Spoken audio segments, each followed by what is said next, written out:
What will come in place of question mark in the given question? So what is given here? 330766161 cubed root plus 279841 fourth root plus 243 fifth root equals to what? Options are 344, 345, 346, 347. Fifth option, none of this. The first thing that I would suggest is, if you are not sure about how to find out cubed root or fourth root here or the fifth root here, you better skip it. Don't even waste your time in trying to analyze what can be done. Unless you have something in mind already, don't attempt this, right? So the first solution I would say is skip. Nothing wrong in skipping this one, because even if you try it out, it is going to take about a minute or maybe more than that, right? So skip is a good solution. Nothing wrong with that. But then some of you may want to go by unit digit method, because see, if you look at the options, the first one ends in 4, second one ends in 5, the third one ends in 6, and the fourth one ends in 7. So if you are successful in finding out the unit digit of the left hand side here, then at least 3 of the options will get eliminated. And if you're really lucky, all the 4 may get eliminated and you may mark fifth option, none of this is the answer. Remember, when fifth option, none of this is there, there is a risk involved. I mean, you cannot use unit digit method or row digit method, because fifth option may always be possible. None of this may always be a correct possibility. But if you're ready to take that risk, you can go for it. And especially in this case, when 4 options are different, 4 of the options are ending in different values, minimum 3 will get eliminated. Yes or no? The whole funda of unit place method is that minimum 3 of this will get eliminated. So you can try that out. So let's apply unit digit method. Then we will see the full method. Okay. Then we will see the complete method. So let's go by the unit digit method. Okay. Now let's do step by step. We'll start with this fifth root of 343. Now, if you have practiced a little on calculations, 243, I'm sorry, fifth root of 243. You know that 243 actually can be taken as 3 into 3 into 3 into 3 into 3. Yes or no? 3 into 3, 9, 9 3 is 27, 3 is 81, 81 3 is 243. So clearly this is like fifth root of 3 power 5. So what should be the output? 3. So we can conclude that this is the value 3. The result here is 3 straight. Look at the next term. The fourth root of, he's asking us to find out the fourth root of. So far what we have done is only square root and cube roots. Of course, we have tried fifth root now, but this is like straight. You know that 243 is 3 power 5. So it's easy to do it. Right? Suppose a bigger number is given, then it would be complex. I mean, you'll have to spend a lot of time figuring out the factors there. Now, fourth root of 279841. Fourth root of 279841.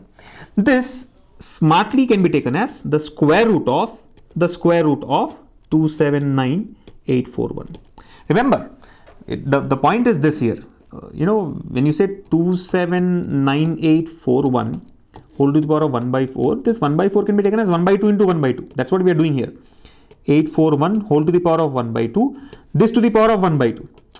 You know that a power m whole power n is a power m into n. So 1 by 2 into 1 by 2 will result in 1 by 4. Right? This 1 by 4.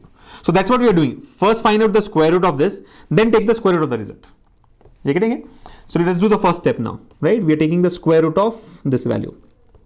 So square root of 279841. Now I think I need not explain in detail. We already know how to find out square root based on our 3-step process, right? So let's try it out.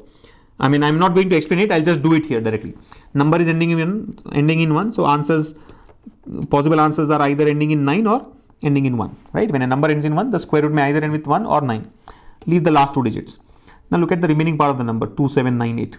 What is the highest square less than 2798?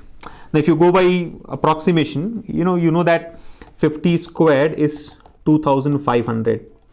But 2500 and 2798, there is a huge difference. Maybe 51 square is lesser than 2798, 52 square is lesser than 2798. So you have to find out the highest square.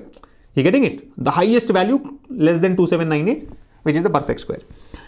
Now you will know that 51 square is 2601. I mean, we have learned how to find out squares, right? 51 square is 2601, right? 2500 plus 100 plus 1, 2601. Don't ask me what is going on. There is a whole lot of discussion that we have done in the speed maths video, how to find out squares of numbers in a jiffy. So that's what we are doing here. Let's try 52. Maybe 52 is also, less than 2798. So what is 52 square? 52 square is 2500 plus 200 plus 4, 2704. Yes. 2704 is very close to 2798. And you know that 53 will cross it. 53 square will be greater than 2800. So it will cross 2798, right? So we can stop it. We can stop at 52.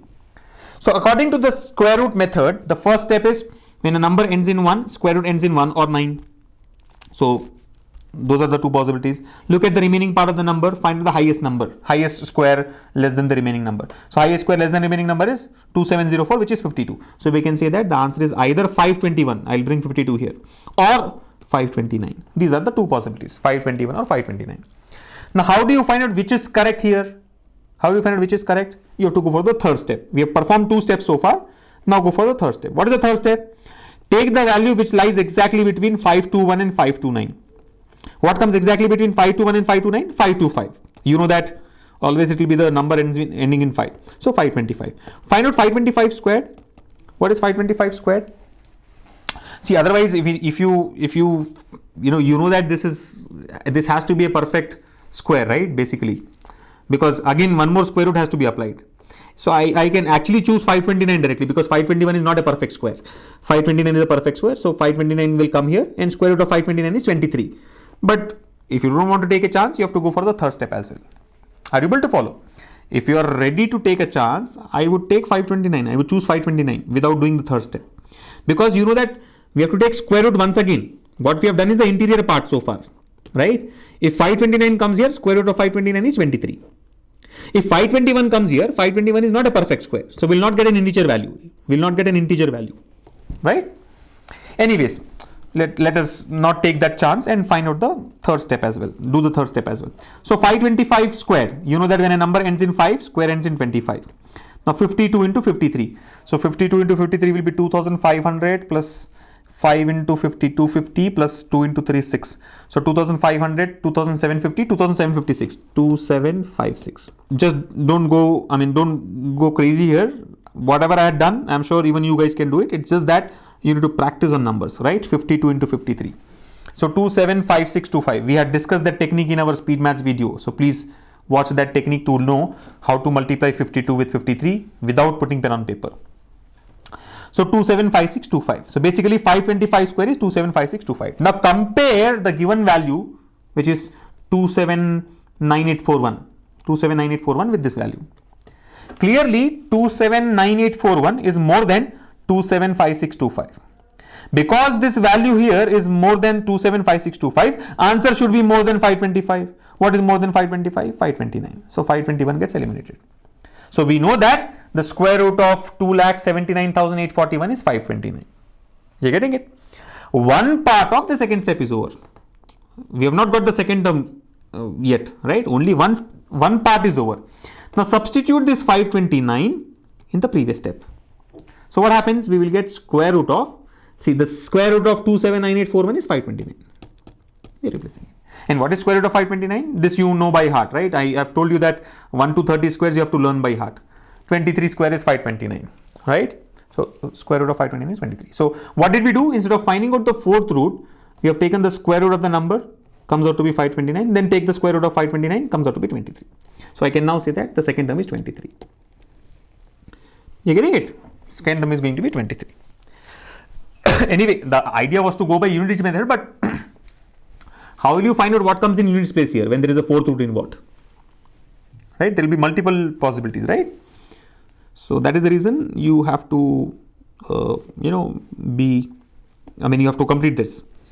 Anyway, so the second term and the third term we have simplified, right? Third term is 3, second term is 23. So you know the units places indirectly. Now look at the first term. You know that the first term is the most challenging part here. 330766161 cube root. Right? So let me do the third term here, right? The third step. This is step 1. This is step 2. And now step 3. We are trying to work on the first term now in step 3. Now what is step 3? If you see, it is a cubed root of what? 330766161. He's asking us to find out the cube root of 330766161. Now if you want to go by unit space method, in case of cube root, it is very easy because in cube roots, you'll always get a unique answer. Like I know that when a number ends in 1, its cube root will also end in 1. So whatever be the value, it has to end in 1. Definitely this is going to be a 3-digit number. See, this is overall an 8-digit number, right? 330766161 is an 8-digit number. And you know that the cube root of an 8-digit number will be a 3-digit number. Yes or no? It will be a 3-digit number. We are not worried about the hundreds place and tens places. We are only looking at the units place. We are sure that when a number ends in 1, its cube root will also end in 1. So I know that this is some value ending in 1. Now overall, if you apply unit digit method, what happens? Overall apply unit digit method. One term ends in 1, second term ends in 3, the third term also ends in 3. So 1 plus 3, 4, 4 plus 3, 7. So I know that the answer should end with 7. You getting it? The first term ends in 1, right? It ends in 1. Second term ends in 3, right? 23 ends in 3. And the third term is a single digit. So that itself is the unit place. So 1 plus 3, 4, 4 plus 3, 7. Answer has to end in 7. Option 1 eliminated. Option 2 eliminated. Option 3 eliminated. Remember, I told you at least 3 of the options will get eliminated. Because the first, second, third options are ending in 4, 5, 6 respectively. These are ruled out. Fourth option, 347. So possible. 347 is possible because it ends in 7. We know that the answer should end with 7. So fourth option is possible. Also the fifth option is possible because it is none of these, right? I mean, maybe the answer is 357, 327, 397, right? Or 447 or maybe 267. What we only know is it will end with 7. At this stage, you may have to take a risk. I mean, now that you have already spent so much time, you will have to mark at least one of the answers. Now don't leave it. Oh, I am still confused. Let me not mark. Don't do that. Because you have already spent 1 minute, try to mark one of these answers. I mean, either fourth option or fifth option. Knowing that there is a risk involved, right? It will either be fourth option or fifth option. So choose one of those. If your gut says that answer will be fifth option, mark. Nothing wrong in it. I mean, you'll either get +1 or -0.25. So that's the way. Now I think most of you have followed the unit digit method and got option 4 as the answer, right? Got option 4 as the answer. I mean, you have chosen option 4 as the answer. You did not get option 4, but you have chosen option 4. What you got to know is 1, 2, 3 are wrong. So you have taken a risk and marked fourth option.